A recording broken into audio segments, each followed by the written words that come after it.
Chapter 2, Prelude to Calamity.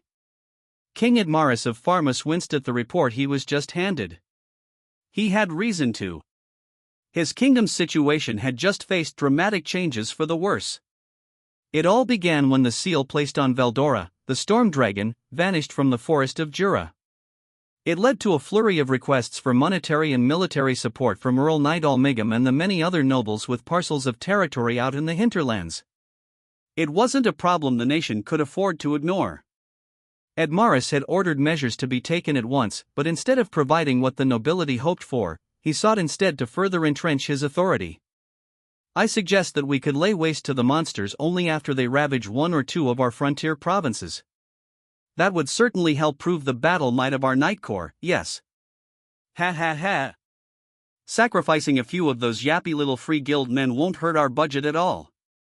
You can't pay a creditor if he ceases to exist. Very true, very true. And what better stage could we set to boost your political strength, Your Highness? The losses had been factored into the equation, as it were. It was the job of a king to guarantee the safety of those who swore loyalty to him and followed his will in protecting their province. King Admaris believed this. But there was no need to save the likes of Nidal Migam, some greedy knave more preoccupied with filling his own pockets than serving his people. Things had changed dramatically, yes, but Migam had failed to prepare for the future, and this was what he deserved for it. An act like this may temporarily hurt Pharmus's reputation in other lands, but once their knights proved themselves in combat, it would be a wash. Instead of trying to keep the entire country safe, it was both cheaper and safer to attack only when attacked first. The outer provinces were a shield that protected the Pharmus homeland. They were useful tools, easily replaceable if lost. And there was no need to risk one's neck trying to save a set of tools. Still, to Pharmus's central government, which had fully prepared for a monster attack, there was something of a disappointment. A single champion, Yom, had disrupted the entire plan. This man, rising up from the common people to form his own band, had gone so far as to defeat an orc lord and its entire force, so the rumors had it. And monster-based losses had been down from the usual rate so far this year. The king had no word about Veldora's disappearance causing the monsters to grow unrulier. If anything, it seemed to be the opposite. That, as well, made the story of this new champion more believable. A champion? Ridiculous. Unbelievable.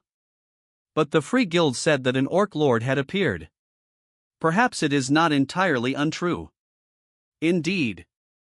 They might not have been a full-fledged force yet, but a brand new orc lord would have several hundred orc soldiers serving it, perhaps.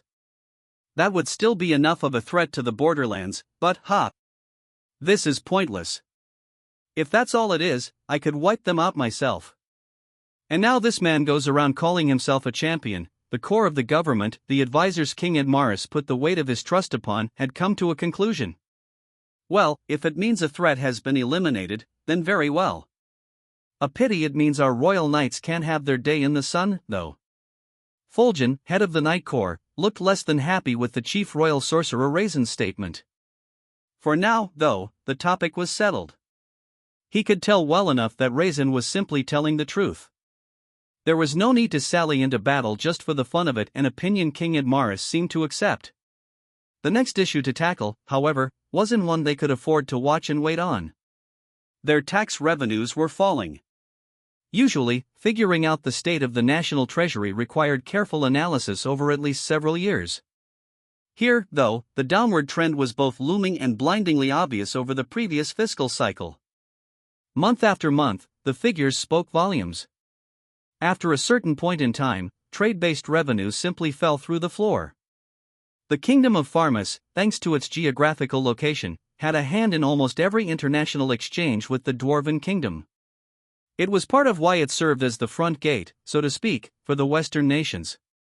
They had the strength of direct trade with the kingdom, no need for dangerous sea or land routes. The high taxes they levied on the goods they imported from there and sold elsewhere provided enormous profits for them. But then, one day, the number of adventurers passing into the nation started to dwindle. Previously, Pharmus had been rather bustling with adventurers, all bringing a tidy amount of cash to purchase Dwarven-made weapons and armor. The potions Pharmus could provide literally saved lives. Adventurers could never have enough of them. After a while, though, the number of itinerant merchants fell alongside the adventurers. They were seeing similar crowds of them from the direction of Inglesia still, but the flow from Blumen and other nations neighboring Jura provided far more profit to them. With the lack of any other competition, Pharmus was able to sell potions to these merchants at practically usurious prices. And now those people were gone. With all these foreign visitors suddenly disappearing, of course, it didn't take long for the inns and taverns that served them to suffer.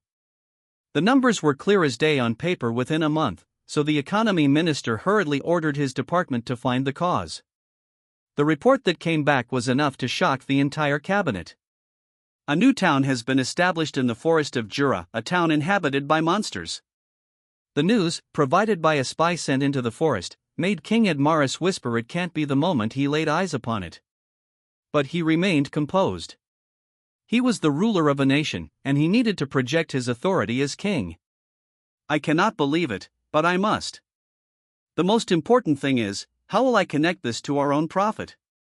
His outstanding intellect pointed itself toward the future. Before long, Admaris ordered an emergency meeting among all the provincial lords of his kingdom. But, my lord, the merchants are keenly aware of their own self-interests. They are already traveling to this land of monsters, avoiding Pharmus entirely. It is said the nation provides a safe route all the way to the Dwarven Kingdom. I heard the same. They have these stations, I hear, small guardhouses located every dozen miles or so, each with sentry monsters assigned to them. It is a difficult tale to swallow, but several trustworthy merchants have confirmed it.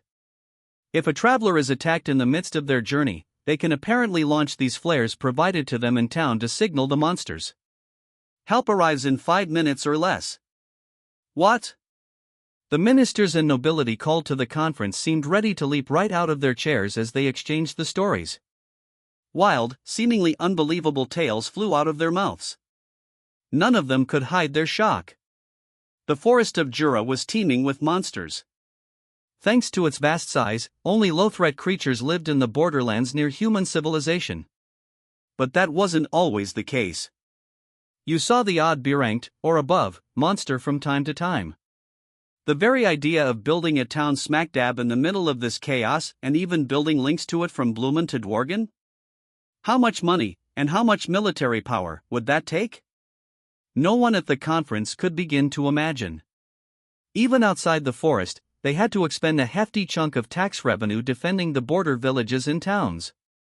They were the nation's shield, but every shield needed the occasional upkeep. And monsters lived in this town? That was unheard of. The nation was apparently led by one calling itself the head of the forest of Jura. It did not, however, call itself a demon lord. It even wanted to build friendly relationships with human nations. A monster building a nation-state. It was crazy talk. King Admaris raised a hand to silence the room, turning an eye toward one of his ministers.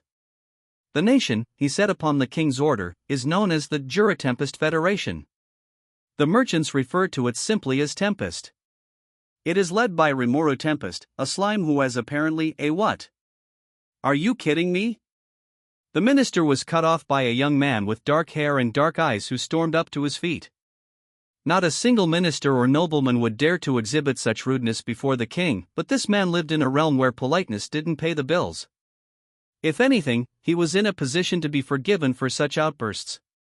He was, in other words, a champion of Pharmus. An otherworlder. Thus, nobody took offense at his outburst, or, to be more exact, they didn't voice any complaints if they did.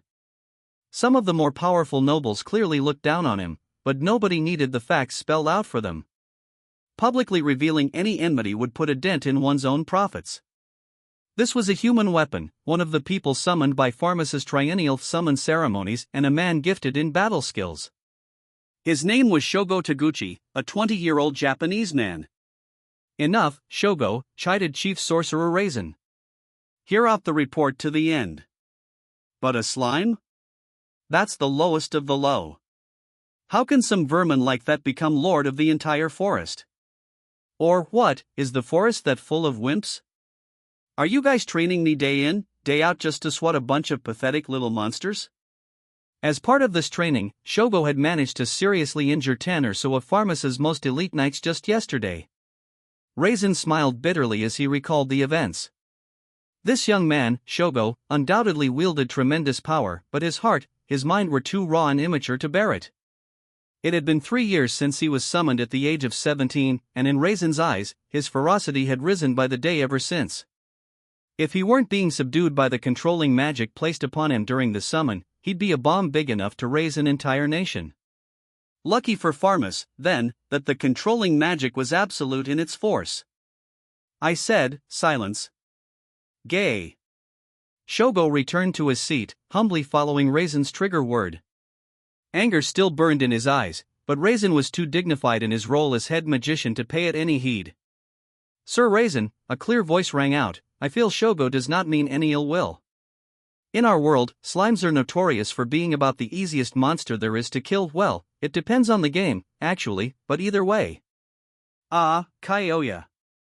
If you are in attendance, please help us keep Shogo on his best behavior. We are sharing a room with His Highness. Do not place further shame upon me. The man called Kyoya was another otherworlder summoned from Japan. His full name was Kyoya Tachibana, and he had been brought here after being summoned into a small nation a ways from Pharmas. This made him the newest face among the kingdom's otherworlders, and now he shrugged in a show of allegiance and glanced at Shogo. The other young man nodded, fell silent, and turned to hear the conversation. Raisin, seeing this, asked the minister to continue. This town called Tempest was apparently home to a large number of monsters evolved from goblins, orcs, and so on. In the self-declared neutral dwarven kingdom, it wasn't uncommon to see creatures like hobgoblins, orcs, and kobolds, but that was the exception that proved the rule. An entire settlement of evolved monsters was something far beyond the realm of common sense for them all. Occasionally, every few years, you'd see the leader of a pack or herd spontaneously evolve into a higher-level creature. Whenever one was found, they were largely hunted down at once before they grew any more powerful. In human eyes, the way Dworgen freely associated with such beasts was virtually heretical. Here, meanwhile, every townsperson was evolved. You likely wouldn't see anything similar in history, no matter how many centuries you turned back the clock. But there was no doubting their spies' report. With that in mind, suppressing this upstart federation would be everyone's likely first instinct, but it wouldn't be so easy this time. These were monsters with demi-human traits. They had access to knowledge and technology, clearing out the forests, building highways, and even using human language to conduct business. That, and the rumors of that station system along the road, another spy report. Each one was officially called a substation, manned with monsters who worked in shifts day and night. These substations, as the minister calmly explained, were positioned in relevant spots up and down the highway. They had served as temporary lodging for the crews who built the road before being repurposed for this role, and the monsters stationed inside were tasked with keeping travelers safe. Substations? Shogo sneered. What are these, cops? Shogo, yes, Raisin. Silence. I get it. No. What are these cops you speak of? A cop. Kyoya snickered at the awkward exchange as he provided Raisin a quick rundown of how policing worked on planet Earth. Ho! An organization of sentinels, each charged with their own parcel of land to patrol. I see. But how could a horde of monsters keep this going? Well, maybe there's an otherworlder like us with them. If he has the right abilities, maybe it's really easy for this guy to make nice with the monsters. Who would go through all that trouble, I ask? If this hypothetical otherworlder was that powerful, he would have no problem surviving in this world alone. Why would he go through all the trouble of drawing attention to himself like this? Yeah, that's a good point. Shogo and Kyoya quickly lost interest in the topic, but Raisin was still intent upon it, face grave as he thought, an otherworlder? Could that be a possibility? Yes, that does sound rather more convincing now. He nodded back at King Atmaris, noticing the ruler's eyes upon him. Having a potential otherworlder lurking in the shadows behind this problem nation was a concern, but he wanted to signal his leader that he didn't see it as a major hindrance to their plan. Raisin and his apprentices had summoned far more otherworlders than just Shogo and Kyoya. A possibility was just that, a possibility, one they could weave into their plan of action. No problems to speak of. Heh, thought Raisin as the minister continued. Even if they do have an otherworlder as a leader, they are nothing compared to Shogo, the greatest weapon in our arsenal. Farmus was hosting fewer merchants, and that meant the country's finances were looking grim. Once the minister finished explaining that, he went to the main topic of this emergency meeting, the news that there was a new town in the forest of Jura, one that adventurers were using as a base to gather monster-derived ingredients. This town offered potions for sale that were just as good as, if not better than, those manufactured by the dwarves, plus a blacksmith at least capable of performing basic weapons and armor maintenance. Some merchants had even taken up permanent residence, no longer having to travel the world over to sell the items they'd harvested. No wonder the place had become a magnet for adventurers. As far from the forest as it was, there was no longer any reason for them to travel to Farmus's capital. And that wasn't the thorniest issue. The big one, the public reason why the king convened this meeting of nobility, was the stable road link now established between the Dwarven Kingdom and the land of Bloomond. A brand new highway, one patrolled by demi-human monsters who guaranteed its safety as a trade route.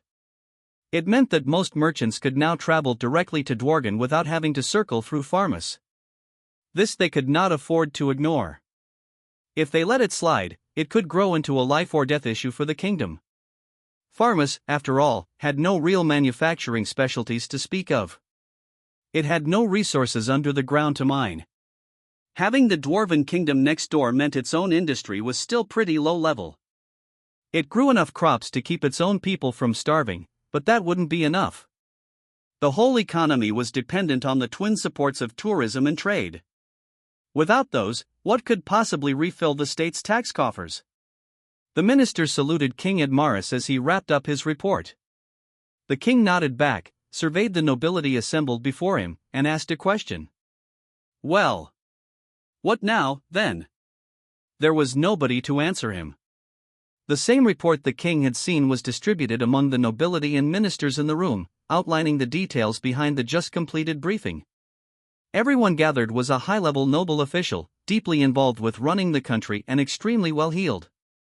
People deep in the core of the central government. People who knew what was at stake if their homeland lost its competitive edge in tax revenue. They had no answer for the king, but their thoughts were the same. If anyone dared to speak their mind, though, they might be forced to take responsibility for it all. None was brave enough to risk that. The common thought, attack this town and burn it to the ground. Farmus was a vast nation. With the resources it had at hand, it could send a maximum of 100,000 soldiers into service. But they were dealing with evolved monsters. Regular infantry would be useless. Well-trained knights or experienced mercenaries would need to be deployed. Unlike battles between fellow human nations, this was an annihilation mission, kill or be killed. It was no place for amateurs. It'd just boost the body count and drag down the rest of their forces. So how many of these 100,000 soldiers were actually useful in combat like this? First, there were the 5,000 members of the Farmus Royal Knight Corps, the all-powerful army led by Fulgen, its captain. Serving the king directly, it was a pack of elites, allowed to move freely under the king's orders. Each one of them rated AB in battle, and they boasted a reputation as the most powerful fighters among the Western nations. Next, there was the Farmus Sorcerer Alliance, a 1,000-strong group of Royal Magic Academy graduates led by Raisin. Each one of them was an expert in magic, hand-picked for their unique gifts in battle-oriented spells. After that came the Farmus Noble Knight Federation, an elite corps of 5,000 composed of specially selected soldiers, including some of the younger nobles, who served the upper levels of nobility directly. They were a force to be reckoned with, even if they were primarily career soldiers with only sparse experience in actual combat. Finally, there were the 6,000 members of the Farmus mercenary brigades. This group was normally charged with keeping the peace inside and outside Farmus with a bare minimum of members, but they could be conscripted for emergencies and have their full strength taken advantage of. Their ranks contained a wealth of ambitious young men and women eager to prove themselves in battle and earn a spot in the ordained knight rolls. These 17,000 fighters were the standing force for the Kingdom of Farmus, ready to roll out at a moment's notice. It struck quite a presence, more than enough to dominate over any nearby nation. But the report said the monster nation had at least 10,000 inhabitants. If they were all in fact evolved, it likely meant they were a C-ranked force or more, and it wouldn't be amiss to expect some of them to reach B as well. Even if Pharmus was still assured victory, they would have to pay in blood for it, perhaps even the blood of the royal knights and sorcerers, the nation's greatest treasures. Any casualties in their ranks would no doubt lead to questions and accusations later on. Pharmus had spent a fortune cultivating these forces, wasting them in needless combat was out of the question, and because we're afraid of losing our tax base wouldn't be enough of an excuse to mollify the nobles. Given that the mercenary brigades alone were unlikely to bring them victory, it was a must that Pharmus devote all its forces to the effort. Everybody in the room came to that conclusion in an instant. If any one of them suggested war, however, they might be the one left holding the bag for maintaining all those armies and any losses incurred along the way. And how were they going to explain this to the Western nations? Especially Blumund, which reportedly already had relations with this monster land. They'd put up a strong resistance, no doubt. Everyone in the diplomatic ranks was too conscious of that thought, and of the future, to dare speak without good reason. Nobody wanted to lose access to their own interests, but nobody wanted to lose money either. They didn't, but doing nothing would lead to unavoidable losses. It may even tip the nation over the brink, if it was weakened enough. Every one of them thought the same thing: we have to do something.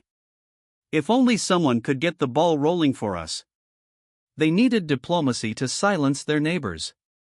Power to make victory in war an assured result.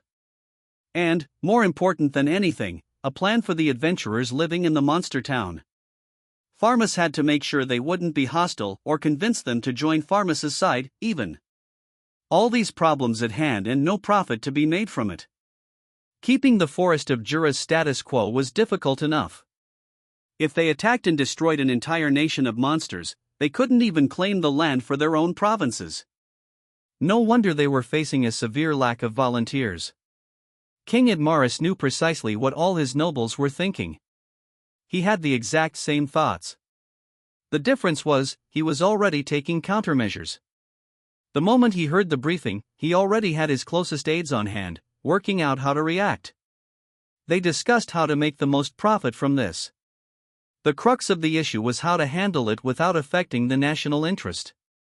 If we leave the monster nation to its own devices, Raisin conjectured, its presence will become known to the Western nations. Once it does, it'll be impossible to make any move against it. If we strike, we must strike now. Ha! Monsters? Knight Captain Fulgen half spat out before realizing he was in the king's presence and immediately regretting it. Certainly, he continued in a more disaffected voice, evolved monsters are a handful. The knowledge a demi-human has certainly makes one a formidable enemy. They are showing at least rudimentary levels of organization, and they number over 10,000. In terms of the threat, we could charitably call them calamity level and even boost them up to a disaster, depending. If the leader of such a monster group was hostile toward mankind, it could even mark the birth of a new demon lord. What? The king shouted. If it is really disaster level, the mere idea of handling this alone is ridiculous. Nobody could answer him. Raisin merely nodded his apparent agreement with Fulgen. Do not worry, sire. This was Rahim speaking, the most powerful religious figure in Pharmus. As an archbishop sent by the Western Holy Church, he was, on paper, at least, on an equal position of power as the king himself, given Pharmus's adoption of Luminism as its state religion. That was just a formality, however. In reality, Rahim was more of a trusted right-hand man, taking his cues from the king. Ah, Rahim. Do you have a proposal? The bishop flashed a smile that seemed a little too sinister for a member of the clergy. I do, of course. Regarding this land of monsters, our church has already identified it as a very dangerous presence. I was contacted earlier by Cardinal Nicholas Speltus, and he told me we plan to smite this nation, as it poses a clear threat to the heavens above. However, we have almost completely failed to damage them so far, and we've even encountered traitors among the human nations. Our church wants to avoid making the council our enemy, as he said, and he told me to keep my ears open for any nation willing to offer us assistance. He did. So the church has already certified them as an enemy of the gods. But they seek the help of other nations? King Admaris's eyes sparkled. Cardinal Nicholas Speltus was a close confidant of the Pope, the supreme leader of the Holy Empire of Libelius, the man at the de facto seat of power across all the Western nations. He was also Bishop Rahiam's direct superior, and he was an arrogant, cold-hearted man, one occasionally appraised as a devil under the sage's mask. He was a sharp-witted figure, ever ready to take action, enough so to give even King Admaris pause, and this man had made his decision. Which meant the woman serving him was ready to move. It made the king smile a sincere smile. And this is just a hypothetical, but if citizens of Pharmus were to come to harm in this monster nation, what would happen then? The Western Holy Church would take full responsibility to provide rescue to its followers, I imagine. Ah. Well. We are ever the devout followers of the faith, after all. You are. Very true. The king and the bishop shared a smile. If so, interrupted Fulgen, I promise we would be delighted to march forward and smite these monsters. I believe the Royal Light Corps would be enough to annihilate this nation, but I would like to be thoroughly careful. Archbishop, will the church be able to provide further resources to us? Rahiam, apparently expecting this question, deepened his smile. We can, Sir Fulgen. I understand your concern. Cardinal Nicholas has already provided his approval to deploy the Temple Knights. The Temple Knights was a catch-all term for church-affiliated fighters sent off from its central temple to other nations. Said to number in the tens of thousands, they offered the manpower to back up the immense influence the church had in the area, the most gifted among them forming the Crusader groups and calling themselves paladins. Pharmus's own church sites had Temple Knights stationed in them, about 3,000 strong, the largest number stationed in any nearby nation. Even as an archbishop, Rahiam didn't have the authority to issue orders to them. Now, though, Cardinal Nicholas was ready to give the command. They could all be sent into battle in the forest without a single problem coming up. You have permission to use the Temple Knights. Fulgen nodded, satisfied. The Holy Church must be quite serious about this, indeed. The king joined him in smiling as he pondered this. Judging by how the Western Holy Church sees all monsters as the common enemy of mankind, there's no way they would ever allow this nation to exist. Still, without a just enough cause to stir men's minds with, they would have trouble filling their armies. And that's precisely why they want to use us, eh? Ha. Well, the same works vice versa, you know. If both sides were of the same mind, it would be easiest for them to simply join hands in battle. Such was King Admaris's conclusion. I would suggest, Rahiam said to sum up, that we take up the advance force at the same time as when the Western Holy Church declares the war to begin. You will enjoy the full glory of serving as the sword of mankind. The king was in agreement. Whether it was diplomacy or war power, there was nothing to fear with the Holy Church backing you up. That left just one problem. Now, what bait can we prepare for the nobles to pounce upon? They needed to make the noble ranks cough up their soldiers, and they needed something to reward the mercenaries with. A worthy cause and some lofty speeches wouldn't sway them. It could even antagonize them. I imagine glory alone won't move them, a scowling raisin intoned.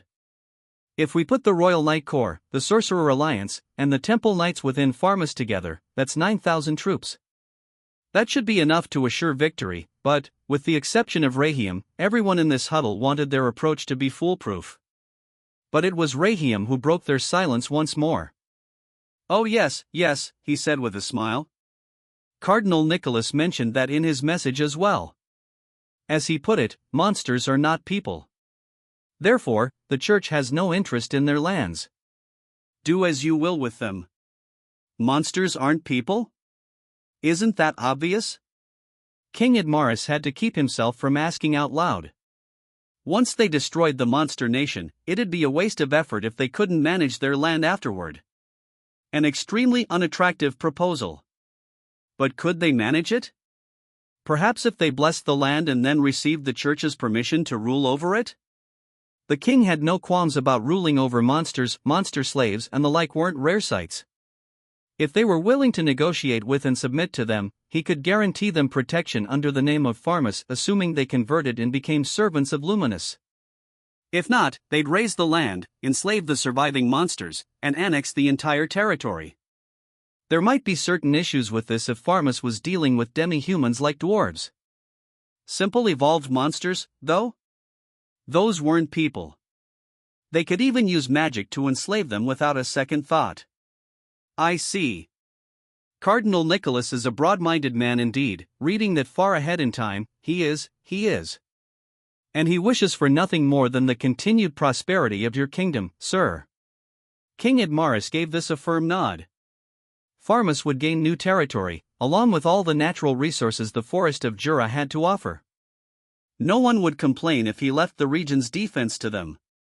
The council had already recognized monster slaves as perfectly legal. Best of all, this would earn Pharmus new trade routes that'd let them leapfrog right over Blumund and continue their previous lucrative relations with the Dwarven Kingdom. Charging tolls for the highways already built in the forest could even lead to bigger earnings. Giving the nobility flashes of such potential fortune should be enough to make all of them sign on for battle. And then, I'd love to procure and enslave that monster nation's engineers for us. With all apparent problems solved, it was time to see what else was on the table. King Admaris recalled a certain item that had charmed him not long ago, a bolt of silken cloth. It had been obtained from that monster nation, they said, and it felt more pleasant against the fingers than any fabric he had seen before. Magical fibers and cloth seemed like mere playthings compared to this. Upon further analysis, it was found to be intricately woven with fiber obtained from hellmoth cocoons. Hellmoths were B-rank dangers, and the idea of using their cocoons was seen as beyond foolhardy. But just look at what you could make from them. He simply had to learn how this was made, then position it as one of Pharmus's showcase exports. This wasn't the only wonder product from the monsters, either. Others were circulating, according to the report. He had already ordered his government to procure as many examples as possible, but why even make that effort? Just exorcise the evil from the monster lands, and it was all there for the taking. It couldn't be simpler. King Admaris found himself struggling to maintain his composure at the thought of all these untold riches. It made him want to burst into a childlike smile. If he had the Western Holy Church's backing, this battle was now a holy war, one with him as leader and commander. The honor that victory would earn him suddenly took on an even more important meaning. It'd firmly establish him in the world scene, and it'd firmly put even the upper nobles in their place. He needed to command this holy war, he thought, and once it was over, he'd be able to bask in the reputation of being king of champions. Fulgen, the champion who'd defeated a disaster. Raisin, the sage who'd assisted him. They'd all have their glory. And with Cardinal Nicholas looking on, Rahiam could even get on the fast track to the next cardinalship. Everyone had much to gain from this battle. And while the Western Holy Church would take their alms in return, it was a small price to pay for all the fortunes they'd be amassing. And hell, any of the nobles who excelled in battle could be granted monster lands as tribute.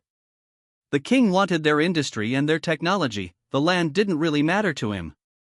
As long as he retained the right to charge tariffs and tolls, he didn't mind sharing the leftovers a little. Compared to the small ransom he paid to defend the frontier lands, it'd be a huge money saver. In short, King Admaris wanted exclusive control over all his nation's riches. So he needed to create a situation where the nobility would have no room to complain if they didn't step up. This entire emergency meeting was a charade to make that happen. A charade to make them all convinced. The king thought, well, if nobody's going to volunteer, then I suppose it is my duty as leader to. The king looked around the room one more time, making sure none of the higher nobles or ministers was about to open their mouth. Now he had the atmosphere he wanted. The king would have to come out himself. The time had come. I was hoping I could ask all of you, but perhaps it is too heavy a burden to bear, King Admaris attempted to continue. Before he could, a single nobleman raised his hand. My lord, if I may dare to interrupt you. This monster nation, Tempest, has reportedly already made ties with the nations of Dworgen and Blumund. They have begun engaging in trade with adventurers. I thus wonder about the wisdom of making any rash moves. Indeed, said another. And this talk of developing their own technology, with the full assistance of dwarven smiths. If we raised an army, who can say what sort of meddling our neighbor kingdoms would engage in? This was, in turn, the Marquis of Muller, himself a leader of one of the larger nobility factions, and Count Helman, who generally followed his lead in court affairs. They both turned to Raisin, resisting the urge to scowl at him. You are correct. To be honest, I can certainly see the wisdom of letting sleeping dogs lie. I am in agreement with you, Raisin, stated the king. But, yes, I am aware, sire. If we leave that nation to their own devices, our authority in the region will plummet. Thus, we must strike them before that happens, regardless of the potential profit at stake. This is a competition for survival. King Admaris nodded, eyes clouded with greed. As were Raisin's. They had practiced this exchange earlier. The king, ever thinking about his own nation, and the loyal retainer who served him. None of it was real, but the king's trap was already sprung upon the audience. I also have an announcement to make, Rahim stated. We have not submitted public notice yet, but we have already received divine guidance on the subject. Our gods tell us that the land of monsters must be destroyed. This unnerved the nobles. It was now a holy war they were talking about, a holy church-approved conflict. The will of the nation would be on their side now. I understand the concerns of our good Marquis and Count, the king said. But I could hardly find it in me to doubt the words of the Holy Church. And consider this. Fulgen shouted. Consider this a way of opening the eyes of the assorted nations who have been tricked and deceived by this country.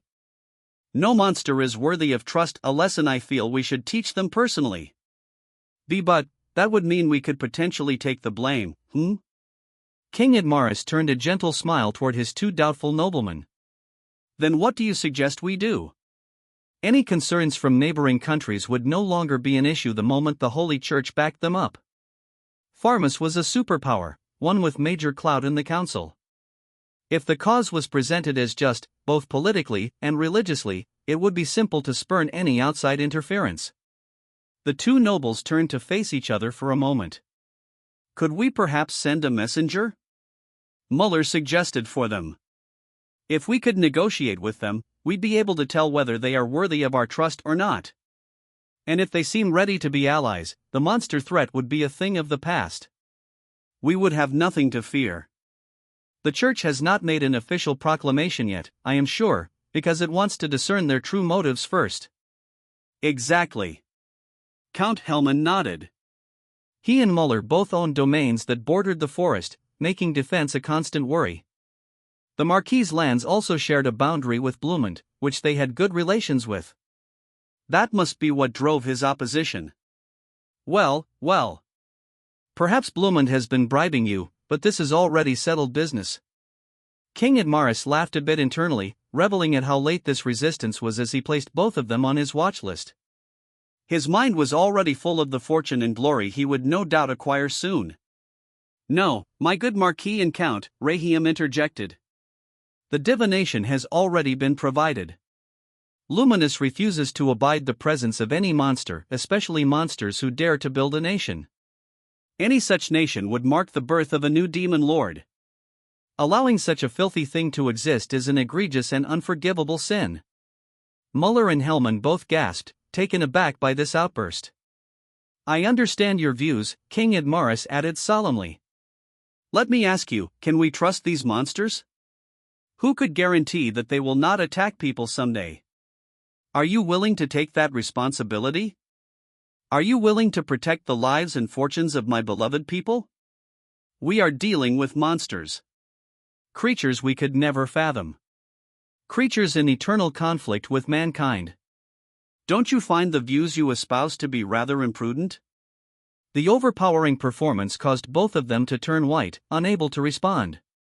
How could they? The enemy wasn't even human. What could possibly bring anyone to trust in them? That unspoken implication was impossible to refute. As far as King Admaris was concerned, the so-called leader of this horde was nothing more than a soft-hearted pushover. The speech he reportedly held at the armed nation of Dworgen made that patently clear. When he read that ridiculously idealistic quote in the report, "As we attempt to build a nation in the forest of Jura that serves as a bridge between the human and monster races," he laughed. What a foolish, easily manipulated leader this was. Someone with no force of personality, a monster who found it impossible to tell a lie. That was the impression the king received. That little tidbit wasn't included in the reports handed out to the nobility. It was a small trick, crafted to ensure there would be no dissenting opinions, and it could be easily defended as not my fault if someone found out. If their leader is this soft-hearted, it might be easier to make them surrender than I thought. In Admaris's mind, this leader might find war so distasteful that a bit of a sales pitch on the benefits of life under Pharmas rule might bring him right to the bargaining table. And if so, we can resolve all of this in peace. If they provide their fortune, I could even allow them the right to self-govern. He tightened his expression, now in danger of becoming twisted in avaricious glee. Confirming that no further dissent was coming, he spoke. "This is a holy war. We will begin by deploying a vanguard force to relay my will to our foes. If they acquiesce to us, then fine. If not, I will show them the will of divinity with our most loyal of forces. Rah!" And with that out in the open, nobody would dare voice their disagreement now. The effort to cleanse the land of Tempest had begun. After the conference, but what if they don't surrender once our vanguard force causes an uproar in their territory? They might show their true colors and resist us. They could, Raisin replied to Fulgen. That's why I believe we should send the otherworlder Shogo along with them to prove our strength. Oh? I'm not sure if sending Shogo alone would be wise. He may spout a great deal of nonsense most of the time, but his strength is genuine. We can't allow him to go out of control and lose him for good. Indeed. Well, you know the number of monsters involved. We might be able to flee back home, but one bad decision and he might just be killed. With Kyoya along, I doubt we will run into any issues. Besides, we have the perfect person for a mission like this. Ah. Her, you mean? I see. King Admaris nodded his agreement. The mission of this military strike was to sap the enemy's will to fight. If they could subjugate Tempest without any bloodshed, they could hope for nothing more. They had the numbers to guarantee victory if push came to shove, but as the king theorized, the fewer casualties they could get away with, the better. Yes, he said. We may not need to target our full forces upon these creatures after all. But keep your guard up. Worry not, sire. We have taken every possibility under consideration. I ordered them to simply spread a little havoc and then return to us. As the king hoped, Raisin was planning to take a wait-and-see approach. The three of them were then interrupted by Rahiam and his nearing human smile. My lord, he said, if possible, would I be able to test out one of my secret spells? Secret? What sort of spell is this, Archbishop? What are you scheming now, Rahiam? Well, he gave them a full rundown, his smile growing ever more cheerful. It proved contagious, spreading to King Admaris's face, then Raisin's and Fulgen's as he continued to speak. Ha ha ha. I like it. Your answer? Very well. Go right ahead. I will allow it, Rahiam. It gladdens me to hear that, sire. I promise it will bring you the utmost of glories. And so Rahiam's pawns slowly, secretly began to move themselves. Following King Admaris's missive from on high, a vanguard force was quickly formed. It consisted of 100 mounted cavalry, plus a breakthrough force consisting of several wagons. 3 other worlders were among them, Shogo Taguchi, Kyoya Tachibana, and a woman named Karara Mizutani. Shogo griped, I haven't been on a trip in, like, ages. If they chose me, does that mean, like, it's that kind of thing? Yeah, no doubt about it. You hear anything, Kyoya? You were there, too, weren't you? The kingdom of Pharmas is stepping up to wipe out that slime. That's crazy. All these forces just to squish a slime? Well, who can say? If it's got 10,000 or whatever monsters under its control, that's gonna be a pretty decent threat. Yeah, whatever. I mean, the knights in this country are just pathetically weak. Seeing that, it makes me think, like, the humans in this world are such massive wusses that even dinky little monsters are enough to make 'em crap their pants. Kirara laughed. That, or maybe you're just too damn strong, Shogo. I mean, that unique skill you got for battle is nuts. Ah, I'm more scared of your skill than Shogo's. Yeah. Even I wouldn't like my chances against you. Kirara was still young, aged 18. Just like Shogo, she had been summoned into Pharmas-controlled land 3 years ago. Her skill, which involved influencing people's thoughts during negotiation, wasn't directly related to battle, which led to rough treatment and assumptions that she was just another failed summon.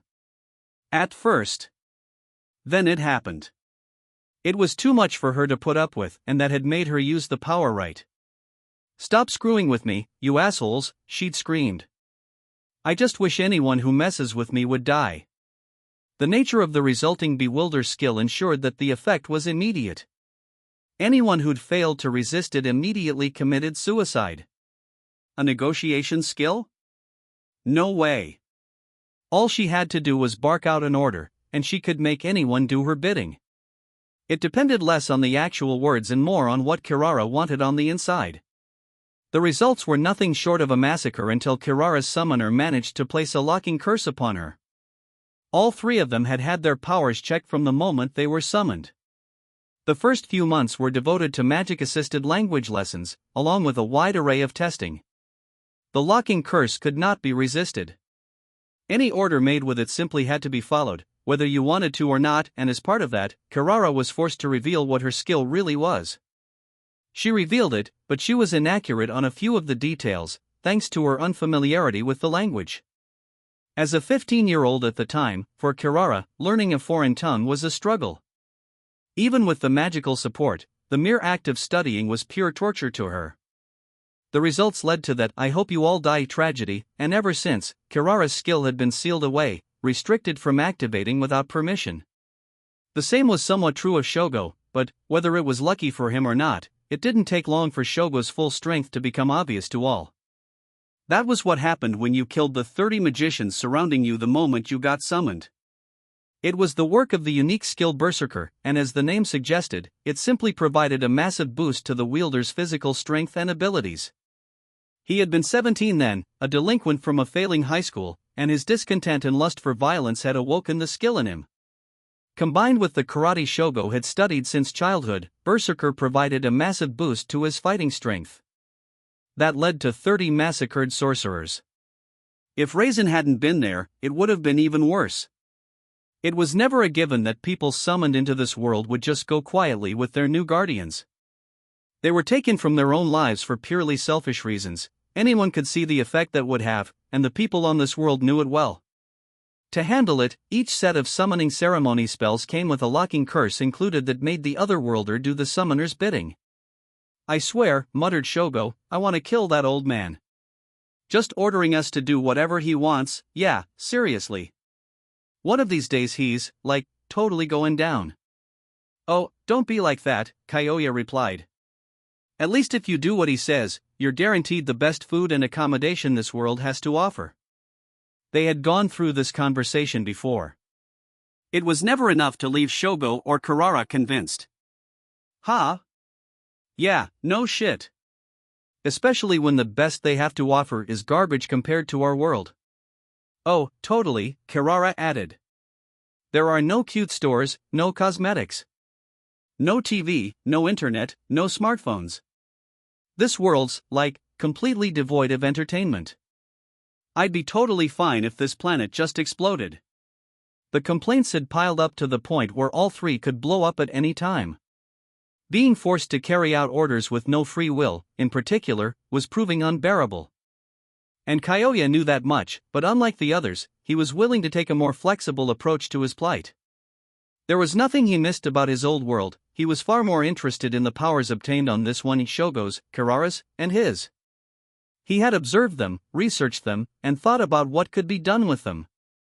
And as he had, this current incident occurred, a monster-slaying quest, their chance to work in the open.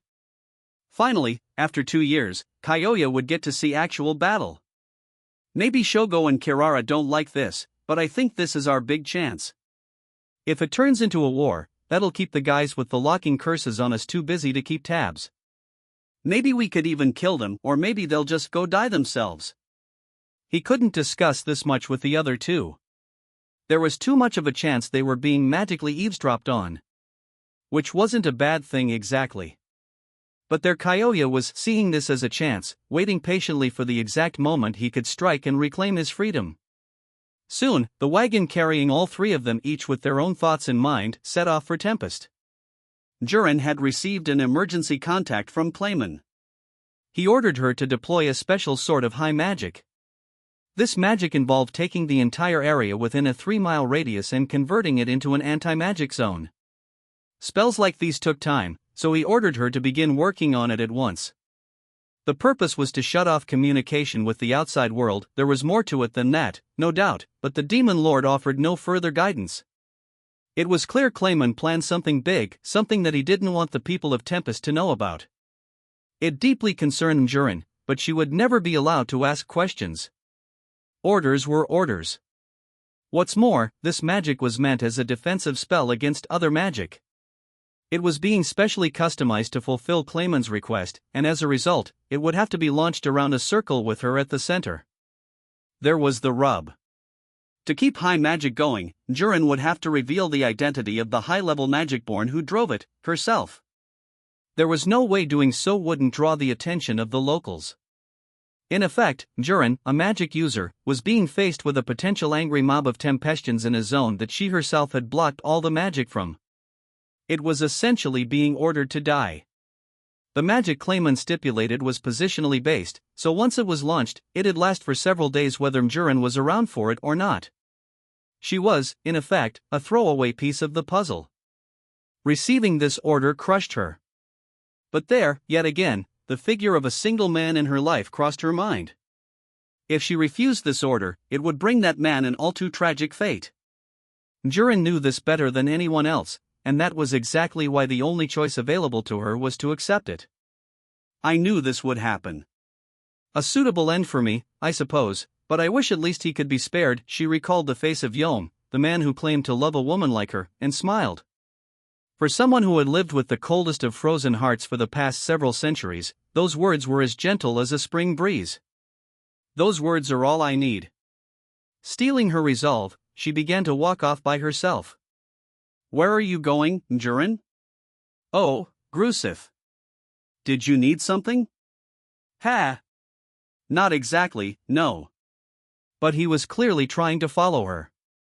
She tried to get away, recalling how Clayman had acted around her just a moment ago. He was always so calm and collected, but his orders just now hid a twinge of panic behind them. You will trigger the magic as soon as possible, he had said before shutting off their link. Something unexpected must have happened.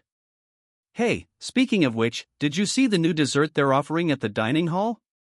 It's called a cream puff or something, and Yom said it was the best thing he ever had. Want to try it out with me? Grusith couldn't have acted more carefree. It annoyed Jurin a bit. His smile was already starting to corrode her steely resolve. I appreciate the invite, but sorry. Yom brought one for me last night. He said it was a present. Put. That bastard. Trying to get a leg up on me again. A leg up? What are you talking about?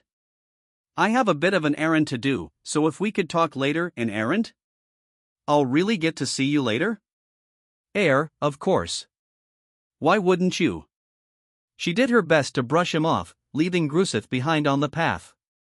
Well, I got the weirdest news just now, you know? He pointed his eyes at Jurin.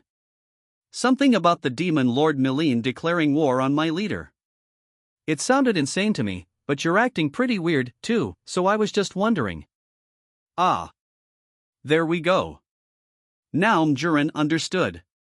She had no idea why the demon lords Milene and Caroline were at odds with each other, but she was sure Clayman was pulling the strings yet again. He was pulling them, and then something happened that he hadn't expected. Maybe Milene's declaration of war was outside his prediction. Maybe his plan was to have Milene launch a surprise attack on the Beast Kingdom, with Jurin launching a spell to coincide with that. But now that Milene was going off script, she imagined, the whole thing was falling apart. But why does he want to cut off all communication from this country? Inglesia and Tempest had an agreement with each other, but against an angered Melim, they simply didn't have enough war power. What would be the point of cutting there? Then it struck her like a bolt of lightning. Oh. He's afraid of that slime Rimuru. That slime might just have the power to change Melim's mind, after all. The demon Lord Clayman feared Rimuru, a presence increasingly becoming an X-factor in his life, joining the fray. So he ordered Njurin to prevent Caroline from contacting Tempest's leaders, who'd then surely relay his SOS to Rimuru. The longer she dallied, the angrier Clayman would be with her. She needed to launch it at once. Plus, Gruseth continued, knowing you, I'm sure you're already aware, but the top leaders in this nation are pretty damn busy right now. Do anything funny at a time like this, and it'll be your life, you know? He was right. The top staff in Tempest were, to say the least, flustered. Some mysterious armed group had been approaching their territory for the past few days, requiring the full attention of Soai and his agents. There were storm clouds ahead, it seemed, and everyone could practically feel the tension among the leaders. Oh. I didn't know. Something was happening. Something beyond Clayman's expectations. It unnerved her. There was no telling what it could be. She had to launch the magic at once, or else Clayman, crazed with fury, might just kill her and everybody else in this town. And Gruseth just refused to let her go. I didn't know ain't gonna cut it, lady. I can't let you do anything weird right now, you got that? What kind of nonsense is that? If you're fighting against Melim, aren't you in much more danger than any of us? Oh. You talk like you know her. Don't worry about me. Lord Caroline is invincible. I don't care how strong Melim is, I couldn't even think of my lord tasting defeat. What I care about more right now is you, Njurin. Look, really, what are you? Let's stop playing games here. You're magic-born, aren't you? Maybe she'd be able to talk her way out of this. But right up to the end, Njurin never considered the option of deceiving Gruseth. Ha! Your mind's always the sharpest when it comes to things like that, isn't it? Well, no point hiding it. I think the ogre mages spotted it, too. So why? Because I have to. Listen, Gruseth, I like you a lot, too, as a friend.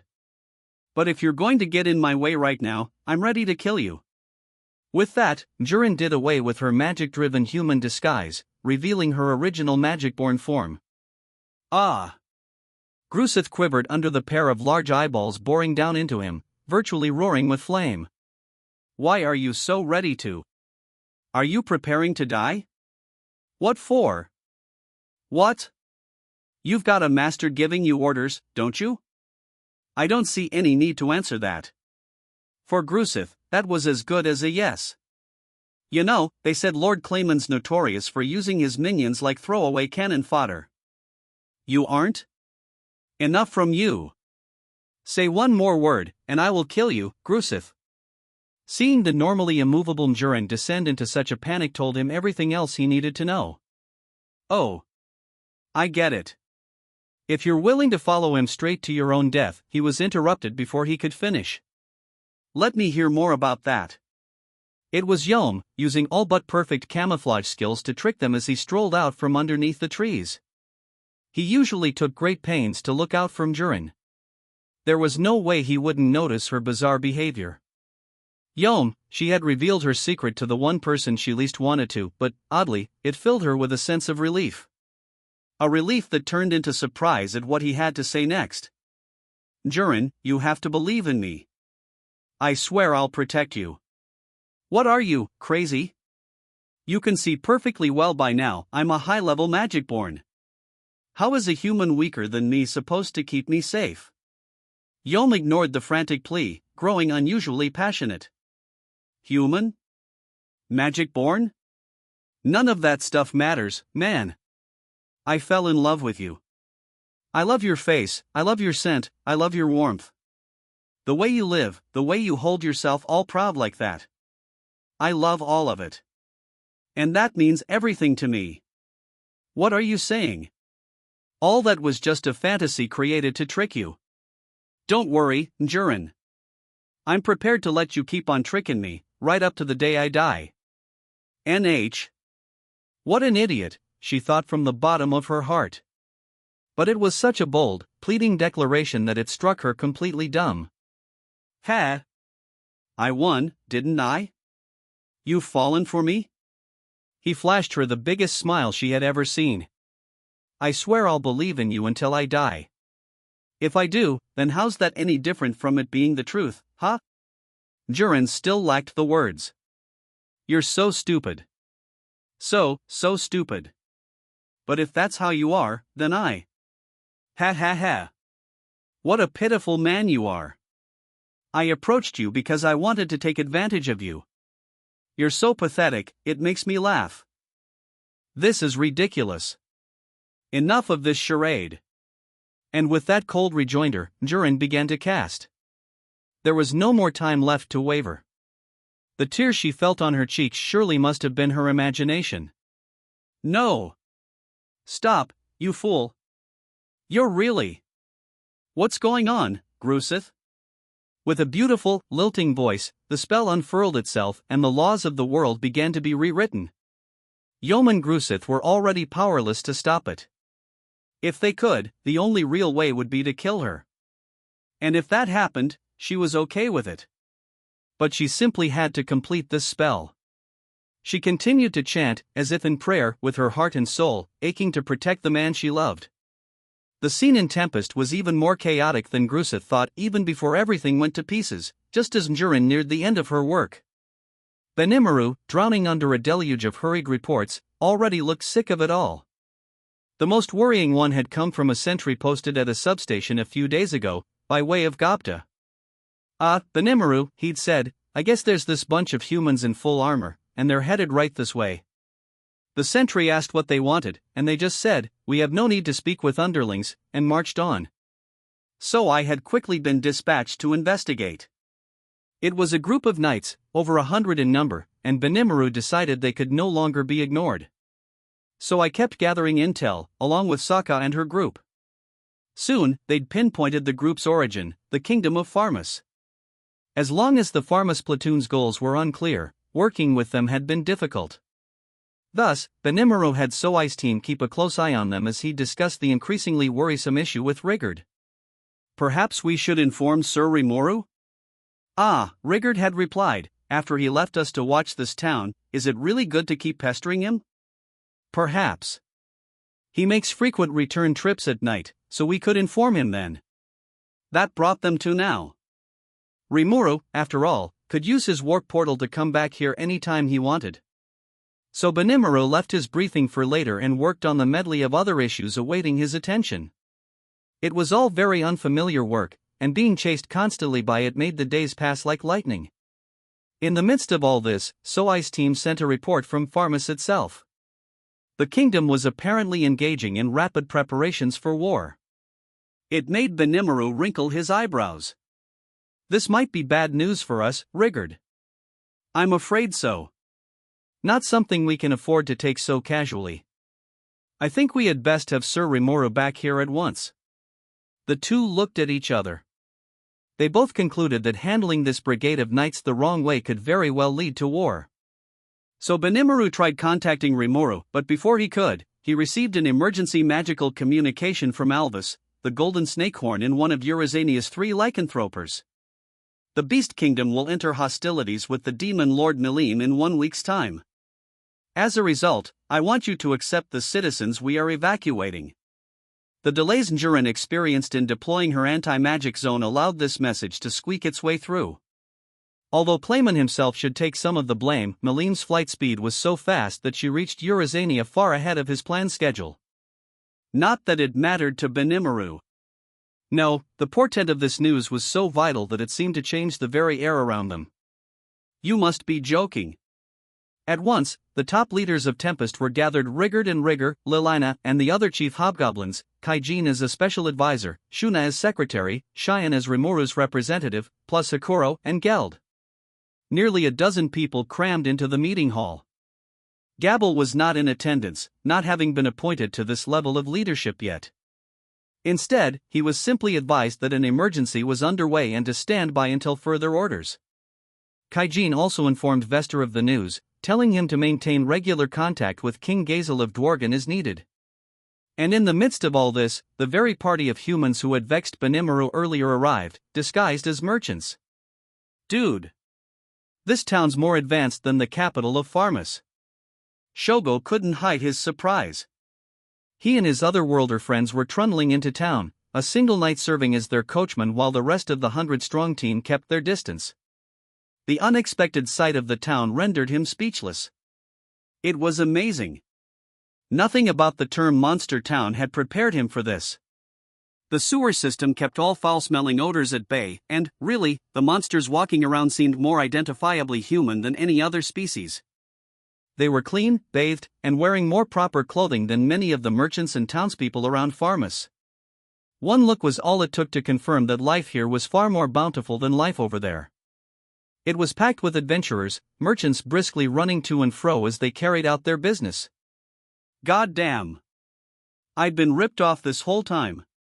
Why the hell the monsters livin' better than we are? The initial waves of shock were wearing off. Now, within Shogo, a darker well of anger was beginning to rise. The same was true with Kirara. What's the deal with this? Like, why are these guys living way swankier than we are? Something's got to be wrong here. Don't get too angry, Kyoya said, but even he couldn't help but feel it was unfair. His eyes were squinted, brooding with resentment. And this whole place is run by a slime, yeah? If we kick its ass, we can take over this joint, can't we? That's, like, the best damn idea I ever heard, Shogo. Let's do it. I'm fine with that, too, but we can't stray from our orders too much.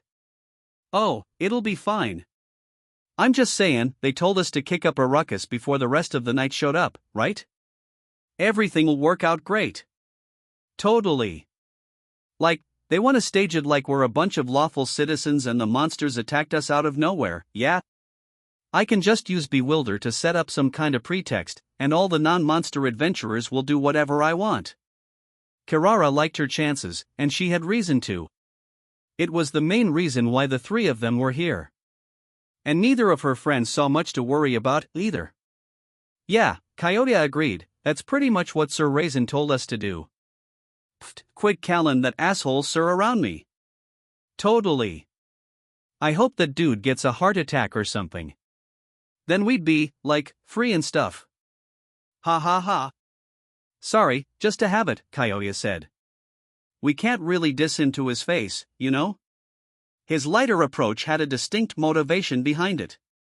Kyoya, unlike the others, was still hiding his true character in this world to some extent. For now, he felt it was best to play the loyal student around Farmus circles. As they spoke, Shogo mentally went over his orders one more time, growing increasingly impatient to kick some ass. I don't care what kind of excuse you have to make, Raisin had told them. Just start some kind of trouble, then you, Kirara, use your power to get the adventurers on your side.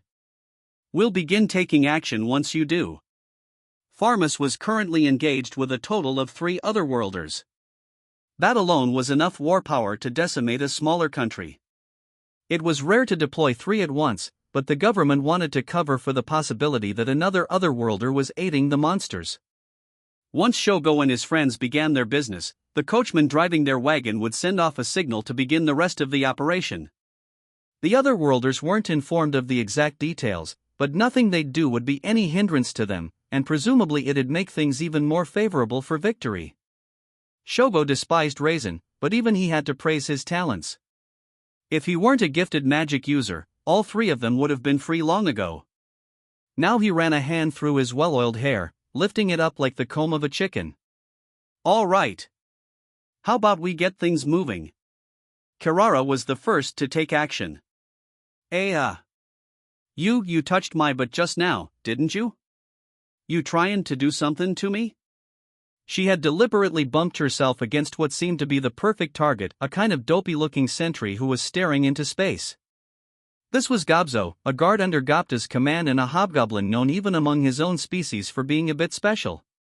I didn't do anything. He lifted up his arms, head swiveling around in search of some kind of support. Hey! Don't, play dumb with me. Just tell me what you slapped me there for. All right? Kirara drew closer to him as she spoke, then, suddenly, she jerked her body backward and tumbled to the ground. Awa! Help! Somebody call the guards. Wh-Wah? No! I didn't even do nothing. I am a guard. Gobzo was already starting to tear up a bit. He was the victim here, but frankly, he didn't have a lot of allies nearby. The sheer dopiness of his act did little to turn the suspicion away from him, and Kirara was already deploying Bewilder, letting it sink into the minds of human passers-by. Whoa, the hobgoblin attacked that girl? That's a town sentry, isn't it? What kind of sentry would pull that crap? I can't believe it. But he just knocked her to the ground, man. Really? I thought the monsters here were supposed to be nice. They are. Usually. So what's the deal with this guy? The locals were still a bit incredulous, but few to none of the adventurers and merchant types nearby were willing to stick up for Gobzo. Nobody had a full grasp of the events, and it wouldn't be long before Kirara's skill had their minds completely under her control. Shogo and Kyoya grinned at each other, then took a step forward to drive the dagger down. Whoa, dude, so this town just attacks its visitors without warning?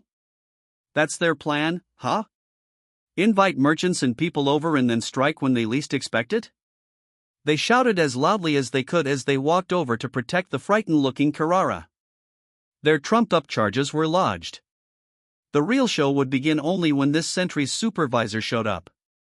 If he was apologetic, they could just ratchet their beef up the ranks, with the crowd on their side. If he got angry and started throwing his weight around, that'd be a godsend. Even if he didn't, it'd grow into a huge hullabaloo. The rest of the knights would storm in, and then they'd serve as judge and jury. Shogo was therefore hoping whoever showed up next was just as stupid as their first target.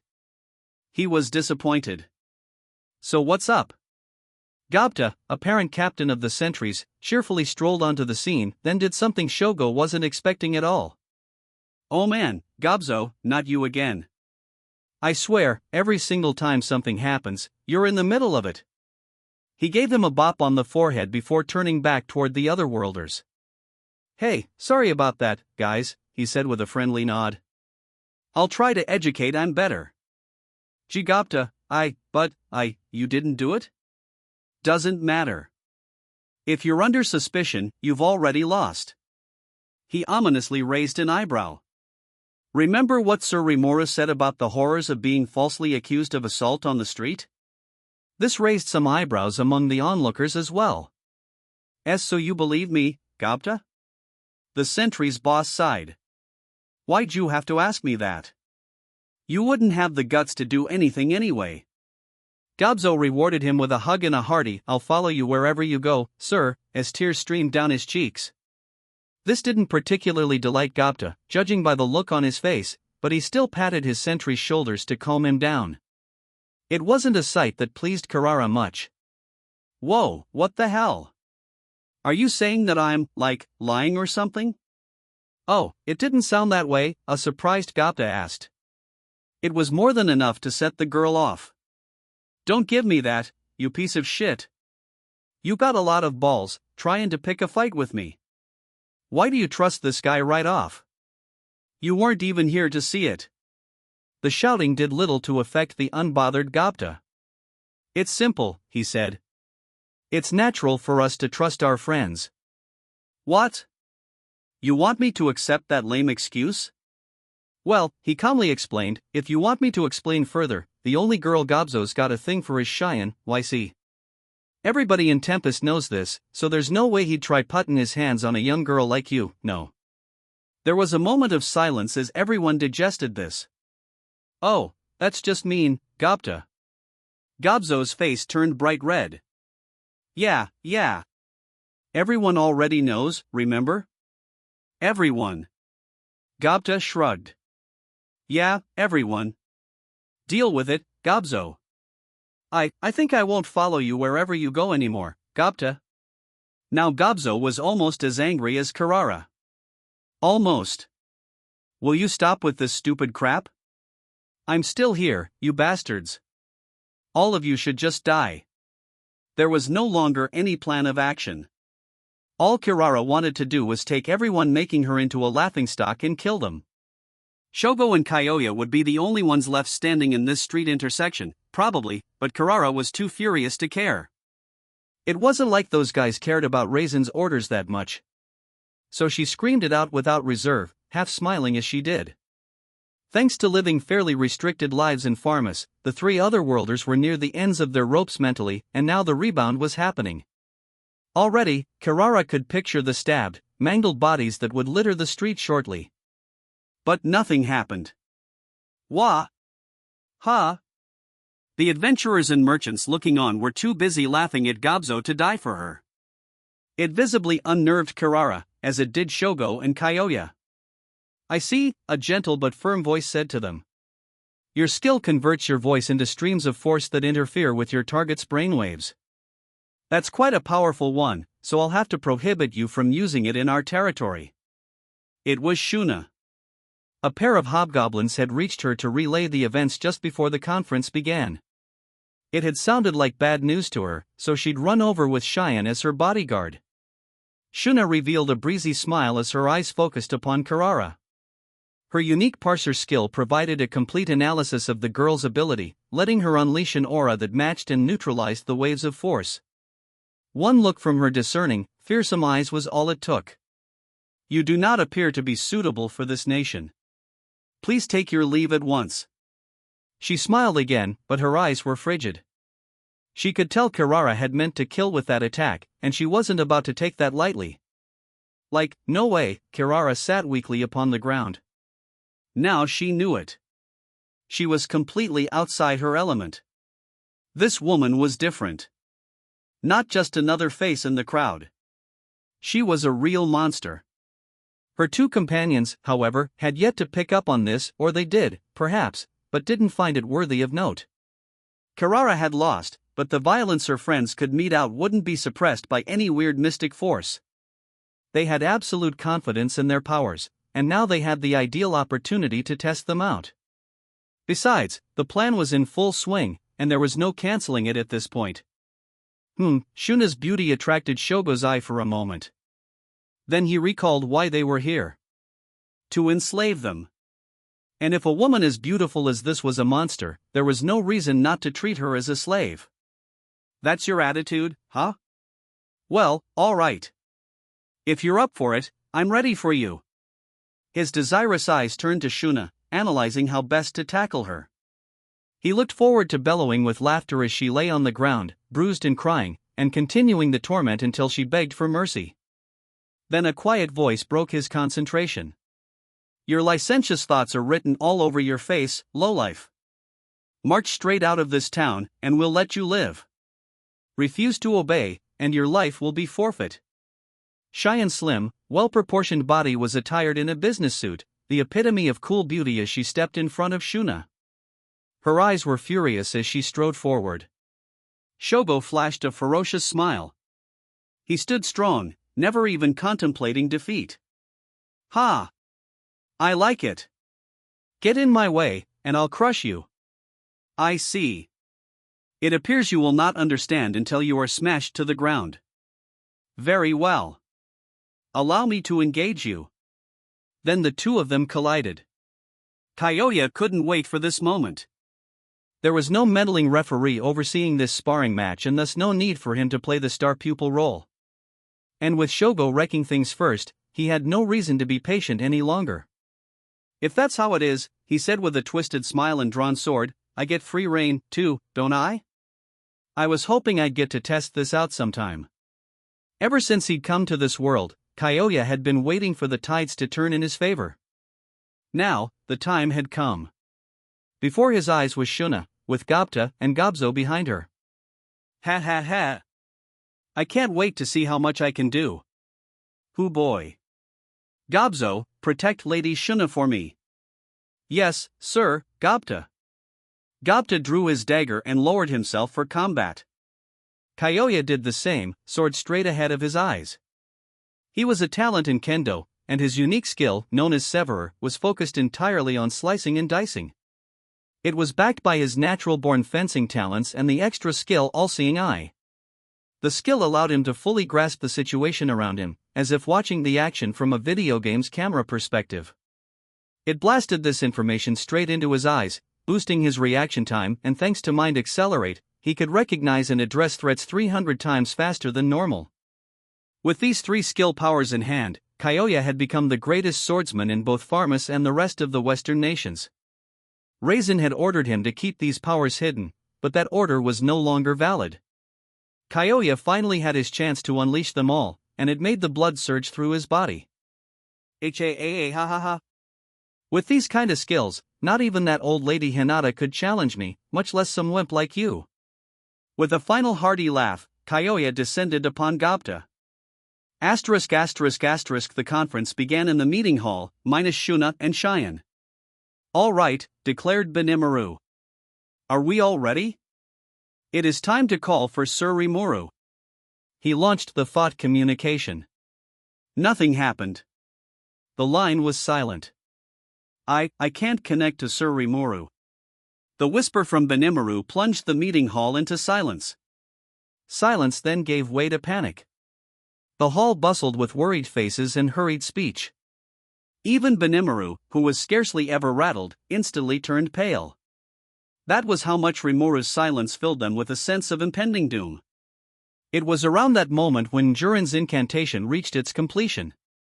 In an instant, all magic disappeared, throwing the entire town into a state of chaos. The townspeople moved to evacuate their panicked guests, but the effort didn't last or, really, wasn't even possible. Because alongside Jurin's high magic, another secret spell launched itself, Prison Field, the result of extended research on the part of Archbishop Rahim. It worked on the same principle as Holy Field, the spell used on an official basis by the church's Crusader teams, but modified so even the less experienced temple knights could set it off if several of them worked together. The building sagged down, creaking painfully. The merchants ran for cover, the adventurers trying to protect them. Some basked in the mayhem, others tried to save the town from it. The multiple factors tangled together to spread chaos, creating a day of disaster unlike any Tempest had seen before.